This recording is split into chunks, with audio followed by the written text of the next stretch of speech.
Welkom in 2026. My naam is Jasper Basson van Drake Holdings Monthly Accounting and Tax. En laas jaar het ons klaargemaak tot einde Desember toe met 60 SAS versnelde compromises.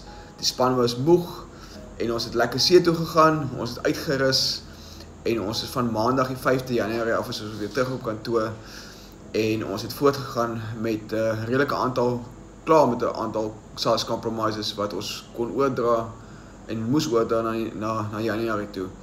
So, wat is die verskil tussen einde Desember en nou vanaf die 1de Januarie af? Die enigste verskil is, die versnelde compromise het gestop einde 31 Desember, maar daar was 'n normale compromise proses wat jy altyd met SAS kan doen, en dit is wat ons nou baie van die kliënte nou toe gaan neem, wat in elk geval nie gekwalifiseer het vir die normale of vir die versnelde compromise nie.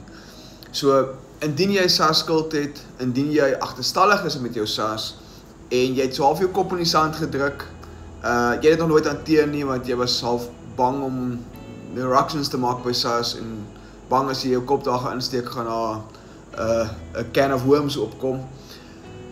Kontak ons het 'n hele klomp mense al gehelp, ouens wat van 2005 af uitstaande was, wat ons op datum gekry het. So, dit is baie beter om eers na SAS te gaan, jou goed te doen, en laat SAS nie vir jou moet optel en later vir jou begin jaag nie. So, as jy 'n probleem het met SAS, het sy uitstaande belasting bedrag, uitstaande belasting opgawes wat uitstaande is, kontak ons help jou graag. En al die kontak details van ons kantoor sal in die comment section van hierdie video wees. Ek sien uit om jou te help. Bye bye.